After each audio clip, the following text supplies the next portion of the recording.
मोना का बदन बुखार से तप रहा था। ऊपर से रसोई की जिम्मेदारी, इसी तरह सब्जी चलाई जा रही थी। तभी उसका देवर राजू वहां पानी पीने आया। उसने मोना के हाव भाव देखे तो उसके माथे पर हाथ रखा और बोला, भाभी, आपको तो तेज बुखार है। हाँ, मोना ने कमजोर आवाज में कहा। सुबह कुछ नहीं था, दोपहर से अचानक। भैया को बताया? नहीं, वे तो परसों आने ही वाले हैं। वैसे भी बेकार परेशान होंगे। आज तो रात हो ही गई, बस कल की बात है। अरे, लेकिन राजू की फिक्र कम नहीं हुई थी। मगर मोना ने उसे दिलासा देते हुए कहा, कोई बात नहीं, मामूली बुखारी तो है, तुम जाकर पढ़ाई करो, खाना बनते ही बुला लूंगी। खाना बनते ही बुला लूंगी? मोना की नकल उतारकर चिढ़ाते हुए राजू ने उसके हाथ से बेलन छीना और बोला, लाइए, मैं बना देता हूँ, आप जाकर आराम कीजिए।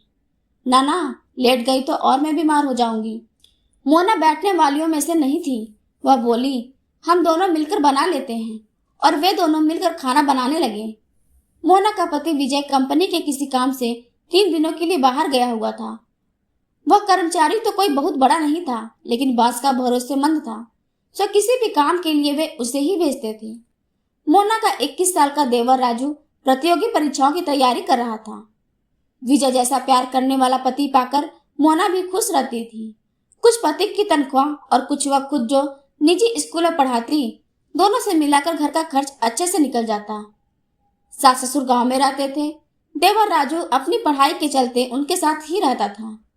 जिंदगी में कमी थी तो बस यही कि खुशहाल शादीशुदा जिंदगी के 10 सालों के बाद भी उनके कोई औलाद नहीं थी। अब मोना 35 साल की हो चुकी थी। अपनी हम उम्र बाकी टीचरों को उनके बच्चों के साथ देखती तो न चाहते हुए भी उसे रोना आ जाता था।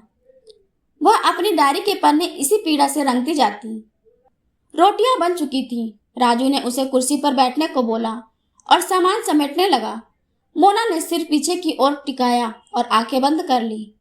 वातावरण एकदम शांत था। तभी वही तूफान फिर से गरजने लगा, जिसका शोर मोना आज तक नहीं भाप पाई थी। राजू की गर्दन धीरे से मोना की तरफ घूम चुकी थी। वह कनखियों से मोना की फिटिंग वाली कमीज में कैद उसके उभारों को देखने लगा था। मोना की सांसों के साथ जैसे जैसे वे ऊपर नीचे होते, वैसे वैसे राज के अंदर का शैतान जागता जाता। हो गया सब काम? बर्तनों की आवाज बंद जानकर मोना ने अचानक पूछते हुए अपनी आंखें खोल दी। राजू हड़बड़ा गया और बोला, हाँ भाभी, बस हो ही गया। कहकर राजू ने जल्दी जल्दी बाकी काम निपटाया और खाने की चीजों को उठाकर मेज पर ले गया। मोना ने मुश्किल से 2 रोटियां खाई, वह भी राजू की जिद पर। वह जबरदस्ती सब्जी उसकी प्लेट में डाल दे रहा था। खाने के बाद मोना सोने जाने लगी तो राजू बोला, भाभी, 15 मिनट के लिए आगे वाले कमरे में बैठिए ना, मैं आपके लिए दवा ले आता हूँ। अरे नहीं, रात भर में उतर जाएगा। मोना ने मना किया, लेकिन राजू कहाँ मानने वाला था। मैं पास वाले केमिस्ट से ही दवा लेकर आ रहा हूँ भाभी, जहाँ से आप मंगवाती हैं हमेशा। दरवाजा बंद कर लीजिए, मैं अभी आया। कहता हुआ वह निकल गया। मोना ने दरवाजा बंद किया और सोफे पर पैर ऊपर करके बैठ गई। राजू ने तय कर लिया था कि आज तो वह अपने मन की करके ही रहेगा। इस बीच केमिस्ट की दुकान आ गई। क्या बात है राजू बाबू? केमिस्ट ने राजू को खोया सा देखा तो पूछा। राजू का ध्यान वापस दुकान पर आया। दवा चाहिए थी, उसने जवाब दिया। अबे, तो यहाँ क्या मिठाई मिलती है? केमिस्ट उसे छेड़ते हुए बोला। वह उसका पुराना दोस्त था। राजू मुस्कुरा उठा और कहा, अरे जल्दी देना, जल्दी देना। बड़बड़ाते हुए केमिस्ट ने हैरत से उसकी ओर देखा। कौन सी दवा चाहिए, यह तो बता। राजू को याद आया कि उसने तो सचमुच कोई दवा मांगी ही नहीं है। उसने ऐसे ही बोल दिया, भाभी की तबीयत ठीक नहीं है, उन्हें बुखार है, जरा नींद की गोली देना। नींद की गोली? बुखार के लिए? सोचते हुए केमिस्ट ने उसे देखा। वह खुद भी मोना के हुस्न का दीवाना था। हमेशा उसके बारे में चटकारे ले लेकर बातें किया करता था। उसने राजू के मन की बात समझ ली। ऐसी बातों का उसे बहुत अनुभव जो था। उसने नींद की गोली के साथ बुखार की भी दवा दे दी। राजू ने लिफाफा जेब में रखा और तेजी से वापस चलने को हुआ कि तभी केमिस्ट चिल्लाया, अरे भाई, खुराक तो सुन ले। राजू को अपनी गलती का एहसास हुआ। वह काउंटर पर आया। केमिस्ट ने उसे डोज बताई और आंख मारते हुए बोला, यह नींद वाली 1 से ज्यादा मत देना। अबे क्या बकवास कर रहा है? राजू के मन का डर उसकी जुबान से बोल पड़ा। उसकी तो चोर की दाढ़ी में तिनका वाली हालत हो गई। वह जाने लगा। केमिस्ट पीछे से कह रहा था, अगली बार हमको भी याद रखना दोस्त। राजू उसको अनसुना करता हुआ आगे बढ़ गया। घर लौटने पर डोरबेल बजाते ही मोना ने दरवाजा खोल दिया। भाभी आइए अंदर चलिए, राजू ने अपने माथे से पसीना पोंछते हुए कहा। मोना अपने कमरे में आकर लेट गई। राजू ने उसे पहले बुखार की दवा दी। मोना दवा लेकर सोने के लिए लेटने लगी तो राजू ने उसे रोका।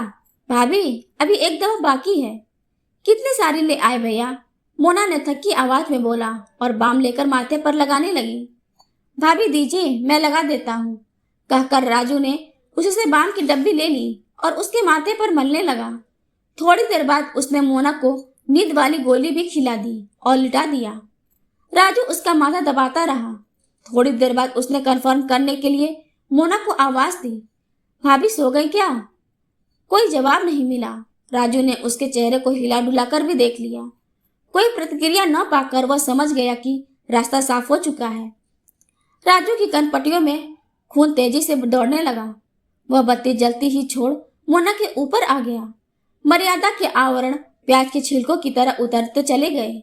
कमरे में आए भूचाल से मेज पर रखी विजय और मोना की तस्वीर गिरकर टूट गई। सब कुछ शांत होने पर राजू थक कर चूर चूर होकर मोना के बगल में लेट गया। बस अब बुखार उतर जाएगा भाभी जी, इतना पसीना जो निकलवा दिया मैंने आपका। राजू बेशर्मी से बड़बड़ाया और मोना की कुछ तस्वीरें खींचने के बाद उसे कपड़े पहना दिए। मोना अब तक धीमे धीमे करा रही थी। राजू पलंग से उतरा और खुद भी कपड़े पहनने लगा। तभी उसकी नजर आधी खुली दराज पर गई। भूल से मोना अपनी डायरी उसी में छोड़ दी थी। राजू ने उसे निकाला और कपड़े पहनते पहनते उसके पन्ने पलटने लगा। अचानक एक पेज पर जाकर उसकी आंखें अटक गईं। वह अभी अपनी कमीज के सारे बटन भी बंद नहीं कर पाया था, लेकिन उसको इस बात की परवाह नहीं रही। वह अपलक उस पन्ने में लिखे शब्दों को पढ़ने लगा। उसमें मोना ने लिखा था, बस अब बहुत रो लिया, बहुत दुख मना लिया औलाद के लिए। मेरा बेटा मेरे पास था और मैं उसे पहचान ही नहीं पाई।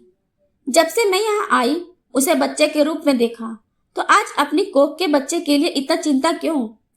मैं बहुत जल्दी राजू को कानूनी रूप से गोद लूंगी। राजू की आंखों के आगे अंधेरा छाने लगा।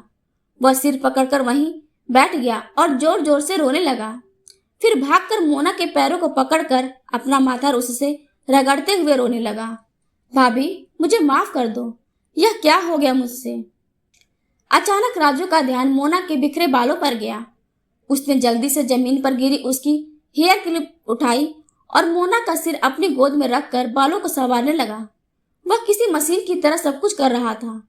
हेयर क्लिप अच्छे से उसके बालों में लगाकर राजू उठा और घर से निकल गया। अगली सुबह तकरीबन 8 बजे मोना की आंखें खुली। उसका सिर अभी तक भारी था। घर में भीड़ लग चुकी थी। एक आदमी ने आखिरकार बोल ही दिया, देवर भाभी के रिश्ते पर भरोसा करना ही पागलपन है। मोना के शरीर में जैसे करंट लगा। वह सवालिया नजरों से उसे देखने लगी। तभी इलाके के पुलिस इंस्पेक्टर ने प्रवेश किया और बताया, आपके देवर राजू की लाश पास वाली नदी से मिली है। उसने रात को खुदकुशी कर ली। मोना का कलेजा मुंह को आने लगा। वह हड़बड़ाकर पलंग से उठी, लेकिन लड़खड़ाकर गिर गई। एक महिला सिपाही ने राजू के मोबाइल फोन में कैद मोना की कल रात वाली तस्वीरें उसे दिखाई और कड़क कर पूछा, कल रंगरलियां मनाते मनाते ऐसा क्या कर दिया लड़के से तूने जो उसने अपनी जान दे दी? तस्वीरें देखकर मोना हैरान रह गई। अपनी शारीरिक हालत से उसे ऐसे ही किसी घटना का शक तो हो रहा था, लेकिन दिल अब तक मानने को तैयार नहीं था। वह फूट फूट कर रोने लगी। इंस्पेक्टर ने उस महिला सिपाही को अभी कुछ न पूछने का इशारा दिया और बाकी औपचारिक पूरी कर वहां से चला गया। धीरे धीरे औरतों की भीड़ भी छटती गई। विजय का फोन आया था कि वह आ रहा है, घबराए नहीं, लेकिन मोना बस सुनती रही। उसकी सुनी आंखों के सामने राजू का बचपन चल रहा था, जब वह नई नई इस घर में आई थी। दोपहर तक विजय लौट आया और भागते हुए मोना के पास कमरे में पहुंचा। वह जड़वत अभी भी पलंग पर बैठी शून्य में ताक रही थी। विजय ने उसे कंधे पर हाथ रखा, लेकिन मोना का शरीर एक ओर लुढ़क गया। मोना मोना चीखता हुआ विजय उसे झकझोरे जा रहा था, पर मोना कभी न जागने वाली नींद में सो चुकी थी।